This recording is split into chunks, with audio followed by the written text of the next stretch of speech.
Hello friends, मैं हूं doctor Sneha. आज एक ऐसा टॉपिक लाई हूं जो सोचकर आपको लगेगा हाँ यार, ये तो मैंने एक्सपीरियंस किया है अपनी लाइफ में। ऐसी क्या चीज़ है हमारी पर्सनैलिटी के बारे में जो हम एक्सपीरियंस तो करते हैं पर उसके बारे में ये इनसाइट आपने नहीं जानी होगी। The defence mechanism called over compensation. Over compensation ये एक ऐसा तरीका है अपने स्ट्रेस को ठीक करने का। हर कोई व्यक्ति अपने स्ट्रेस को ठीक करने की एक प्राइमरी कोशिश ज़रूर करता है। तो हर एक के अपने अपने वीकनेसेस हैं और प्लस पॉइंट्स भी हैं, पर जब हम अपनी वीकनेस को फोकस करके उसे एक्सेप्ट नहीं कर पाते बल्कि उसे ढकने की कोशिश करते हैं किसी और चीज़ से, तो उसे ओवर कंपेंसेशन कहते हैं। When you want to mask your perceived weakness सब में होती है, बट क्योंकि आपसे वो एक्सेप्ट नहीं हो रही है, आपका ईगो किसी भी चीज़ में कम रहना पसंद नहीं कर रहा है कि why should I fall short in this area, तो आप उस चीज़ को ठीक करने के बजाय you become an over achiever in another area and try to hide और मास्क योर परसीव्ड वीकनेस। उसे बोलते हैं ओवर कंपेंसेशन। फॉर एग्जाम्पल, जैसे अगर किसी को सोशल फोबिया है, लोगों उसको डर लगता है ज़्यादा भीड़ में बात करने से, या कोई स्टेज पर उतना अच्छा परफॉर्मर नहीं है, इंट्रोवर्ट है, तो वो क्या कोशिश करेगा अगर उसको लगता है कि ये मेरी वीकनेस है और लोगों को ना पता चल जाए, लोग इस पर कभी कमेंट ना करने लगे, तो इस चीज़ को वो अंदर ही अंदर इतना ध्यान देता है, तो वो क्या करता है इस चीज़ को ओवर एक्टिव फॉर्म लेकर, जैसे ज़्यादा बातूनी बन जाना, ज़्यादा पार्टीज़ में जाने लगना, ताकि उसके आउट गोइंग बिहेवियर को देखकर लोग उसे कभी ये ना कहें कि he is awkward in social situation. इस तरह से वो अपने ईगो को, सेल्फ एस्टीम को बूस्ट करता रहता है। दूसरा एग्जांपल बताऊं, जैसे हाल ही में मेरे क्लिनिक में एक पेशेंट आती है, वो बोलती है कि जब उसका कॉन्फ्लिक्ट चल रहा था अपने हस्बैंड के साथ, तो उसके दोनों वर्किंग है, हस्बैंड और वाइफ, तो ये जो वाइफ है वो मेरी पेशेंट है, वो बोलती है कि जब मेरे हस्बैंड ने बोला कि तुम करती ही क्या हो आखिर, तो मैंने उनको सब कुछ गिनाना शुरू कर दिया कि देखो मैं इस तरह से कंपनी भी चलाती हूँ, मैं घर का भी ये करती हूँ, मैं ये वो, करीबन 10 मिनट तक मैंने उनको 15 चीज़ें गिनाई। तो मैंने उनको सिर्फ इतना पूछा, क्या आप सेटिस्फाइड हैं कि आप जो करती हैं वो आपके हिसाब से बिल्कुल परफेक्ट है, या आप सेटिस्फाइड हैं, कॉन्फिडेंट है अपनी चीज़ को लेकर कि हाँ आप बहुत कुछ अच्छा कर रही हैं as a person, as a mother, as a wife. तो उन्होंने कहा हाँ एब्सोल्युटली। तो मैंने बोला जब आप संतुष्ट हैं, आप जानती हैं कि आप क्या क्या करती हैं, तो आपको एक्सप्लेनेशन देने की ज़रूरत क्यों पड़ी?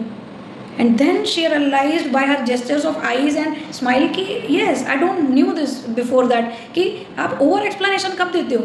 जब आप अपने आप को सेटिस्फाई फील करा रहे हो, ना कि किसी और को। तो जब आप अपने वीकनेसेस से भी सेटिस्फाइड हो, एक्सेप्टेड है कि हाँ हर एक में ये फ्लॉज होते हैं, ये उसको उस पर काम करना ठीक है, बट ओवरली एग्जैजरेट करना या ओवर अचीवर बन जाना in other areas, trying to mask और ढकना उस चीज़ को, that becomes very overly visible and it might become a problem in self satisfaction and feeling self worth.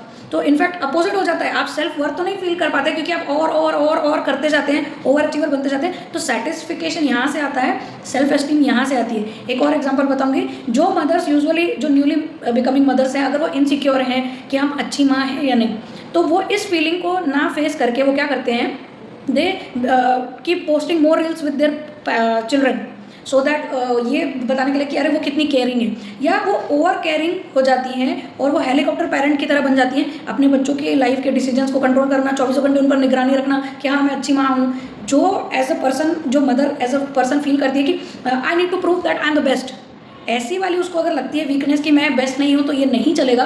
तो शी ओवर हाइड्स और शी ओवर कंपेंसेट्स बाय अपने बच्चे को हर चीज़ में फर्स्ट लाने के लिए बिल्कुल ट्राई करते रहना, उनके ऊपर भी प्रेशर बनाए रखना, वो मैनर्स में भी परफेक्ट होने चाहिए, एकेडमिकली भी अच्छे होने चाहिए, स्पोर्ट्स में भी अच्छे होने चाहिए। तो ये परफेक्शनिज्म जो पेरेंट्स में आता है, वो एक्चुअली उनकी खुद की इनसिक्योरिटी होती है खुद को लेकर कि हमें बेस्ट होंगे तभी वर्ल्ड एक्सेप्ट करेगा। और उनका बेस्ट होने का तरीका क्या है? उनके बच्चों के थ्रू। उनके बच्चे अगर हर जगह अचीवर होंगे तो they will be called as best.